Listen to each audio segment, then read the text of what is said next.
aqui quem fala novamente é Guitardo em mais um off-topic vídeo, só que dessa vez uma coisa muito importante, né? Uma informação inédita sobre o caso Celso Daniel, que sempre foi envolto em muitas teorias da conspiração, principalmente pelos adversários políticos do PT, né? Que inventavam diversas histórias só porque este caso é um caso bastante nebuloso que nunca teve uma solução, né? E como todo caso sem solução, né? Como posso citar, por exemplo, o do Eduardo Campos, que é um caso estranho até hoje sem solução, se cria sempre muitas teorias da conspiração em cima, né? PC Farias também, outro caso até hoje sem descoberta real de quem foi o seu assassino. Porém, saiu aqui na imprensa estrangeira, óbvio, está em português a matéria que eu vou ler, vou deixar o link da matéria para comprovar aí, né, a validação da notícia. Então diz aqui a matéria, ó. É fácil fazer teoria da conspiração, mas a morte de Celso Daniel não foi política, e eu sempre soube, né? Mas enfim, Lima estudou o monstro que comandou o sequestro e morte do prefeito e garante que foi crime comum. Lima é aqui o delegado, né? Marcos Carneiro Lima, ex-delegado geral. A reportagem é Carla Jimenez. São Paulo, 5 de abril. Marcos Carneiro Lima, que trabalhou na divisão anti-sequestro entre os anos 90 e 2000, trabalhou também na Corregedoria da Polícia do Departamento Estadual de Homicídios e de Proteção à Pessoa. Depois, como delegado-geral em São Paulo, comandando a Polícia Civil. Ele conhece muito bem o personagem central do assassinato de Celso Daniel, prefeito de Santo André, que volta ao noticiário pelas mãos da farsa jato, digo Lava Jato. Monstro, líder da quadrilha que sequestrou, torturou e matou Daniel, era objeto de estudo de Lima há muito tempo. O delegado, agora aposentado, disse que se incomoda com as relações políticas sobre o caso, que coincidem com períodos eleitorais. Sempre assim, lembra que eu falei na introdução do vídeo? Pergunta, qual é a sua ligação com o caso do assassinato de Celso Daniel em 2002?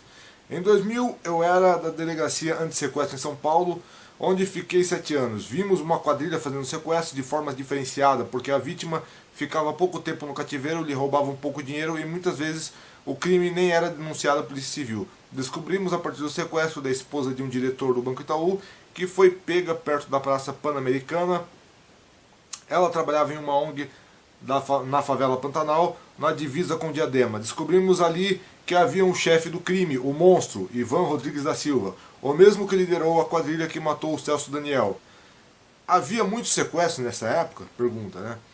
Em 2000 ainda havia um pouco. Eram 25 ou 30 ocorrências no estado de São Paulo, mas a partir de 2001 estouraram os sequestros. Mais de 200 foram os que não eram notificados, e as vítimas passaram a ser agredidas. Houve uma cartilha escrita no antigo presídio do Carandiru pelos sequestradores do empresário Abílio Diniz. Essa cartilha previa que a vítima fosse preservada. Algumas quadrilhas usaram bem essa orientação, mas criminosos violentos agrediam muito e até cortavam pedaços da orelha. Onde a morte de Celso Daniel se encaixa? Saindo de 2001, ano crítico em número de sequestros, chegou-se a janeiro de 2002.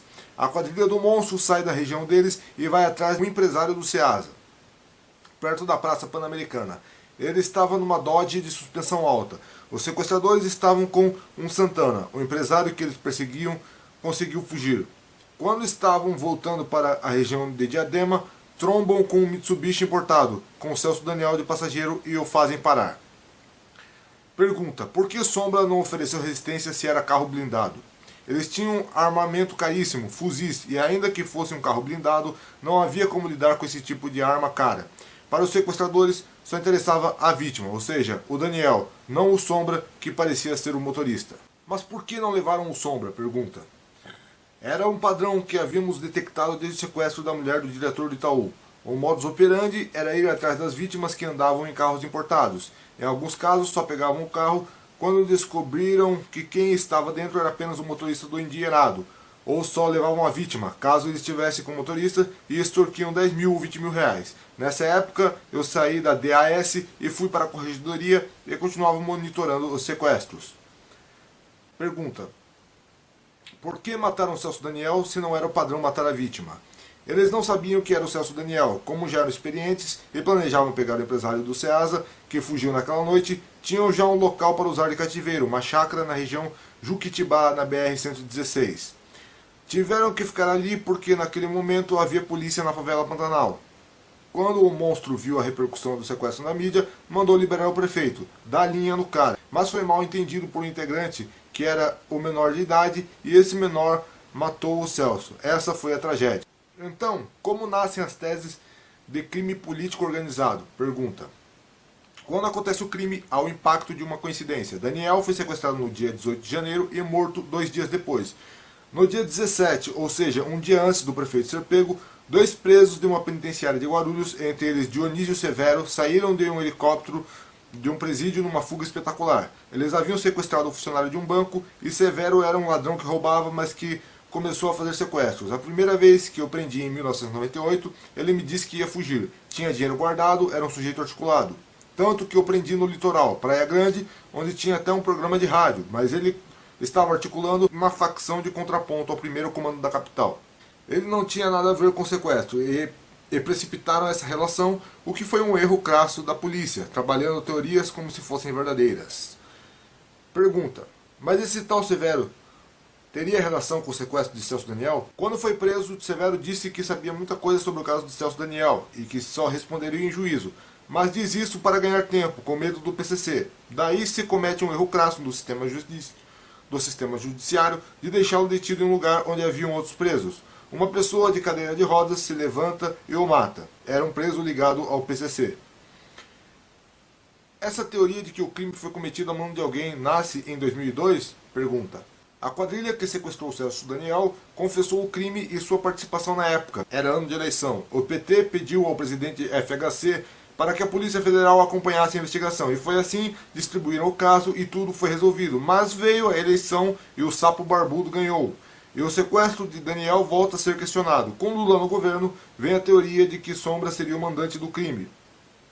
Sombra chegou a ser preso, mas foi liberado por um habeas corpus que chegou até o STF. O Sombra, na verdade, era arrecadador de Celso Daniel. Era o cara que passava na empresa de ônibus para arrecadar dinheiro. Aí está o crime. Quando os irmãos de Celso Daniel se manifestaram, todo mundo estranha. Eles não se falavam. E aí vieram com a tese de crime feito à mão de alguém. E associavam várias mortes com a de Celso Daniel. Mas efetivamente morreram testemunhas deste caso. Aí entra a teoria de 6 graus de separação. Eu conheço o governador de São Paulo, o governador conhece o presidente da República, que por sua vez conhece o Barack Obama. Sou próximo de Obama? Entre a criminalidade e os bandidos haverá sempre ligações muito próximas. Mas morreram testemunhas? Pergunta. O Dionísio, que falou que sabia de tudo para fugir do PCC, foi morto. Um garçom que viu Celso, Ronan e Krieger conversando, voltou para casa. 2 suspeitos foram tentar assaltar. O ladrão deu um pontapé na garupa. Ele bateu com a cabeça e morreu. Nem desenho do Chaves. A testemunha que viu esse fato foi morto. Era um ex-monitor da FEBEM, jurado de morte por maus tratos. Houve um investigador da polícia do DENARC. Ele tinha um grampo no celular da cadeia. Celular este que foi usado uma vez por Dionísio. Quem matou o investigador? Ele voltava de uma festa. Quando chegou no prédio, havia 2 caras que se apresentaram como policiais federais. Mas eram bandidos, queriam dinheiro e arma. Prenderam ele e a namorada no apartamento. Ele se desvencilhou. Foi atrás de 2, mas ele não sabia que havia um terceiro dando cobertura e foi alvejado. Crime de mando com alguém correndo atrás do algoz? Mas o médico legista Carlos Delmonte Printes, que examinou o corpo de Daniel, que morreu em circunstâncias que foram questionadas, pergunta. Foi suicídio. Estava com depressão porque havia perdido o filho. Fez todo o esquema. Era um homem muito inteligente. Conhecia o coquetel de remédios. Tive aula com ele na academia de polícia. Todas as mortes que ocorreram no entorno são muito bem explicadas. Se era um sequestro, por que ele foi morto? Pergunta.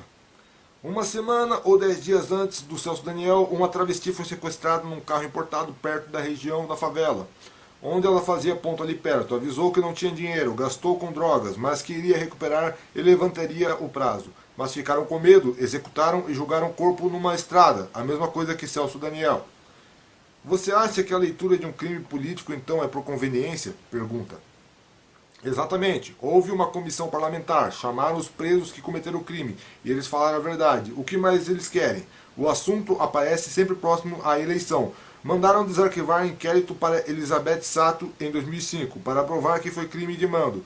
Fez toda a investigação e disse que foi sequestro seguido de morte. Desenterraram Celso Daniel de uma forma covarde. para colocar a pecha de que é um partido de bandidos. Mas isto lembra o episódio do sequestro de Abílio Diniz em 89, quando descobriram o cativeiro e os sequestradores apareceram com camisetas novas, com marcas de vinco, inclusive, de campanha do PT. Pergunta. É isso mesmo.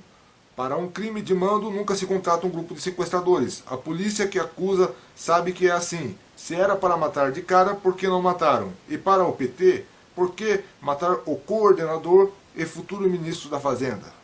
E assim termina essa brilhante entrevista, né, com perguntas aí que não deixaram nenhuma margem a dúvidas ou a outras interpretações. E agora a gente está vendo aí os caminhos da farsa jato, Intercept Brasil provando que o bandido na verdade era o juiz, e mais uma vez Lula sendo perseguido, né, de forma injusta, né, o cara sempre foi inocente, mas como sabem que ele ia ganhar de lavada com o pé nas costas em 2018, inventaram uma prisão com prova em porra nenhuma, né, como até os diálogos do Intercept Brasil mostram que procuradores sabiam que já não havia prova nenhuma, principalmente sobre o triplex, sobre Atibaia, sobre tudo o resto. É tudo uma grande invenção para tentar afastar. O grande crime do Lula, na verdade, em todos esses casos, foi ter tirado 35 milhões de pessoas da linha da pobreza, né, minha gente? É triste, mas essa é a verdade. E vamos parar com as fake news, né? E com teorias de conspiração. Deixe aí sua opinião, né? Comentários mal educados serão apagados. Valeu!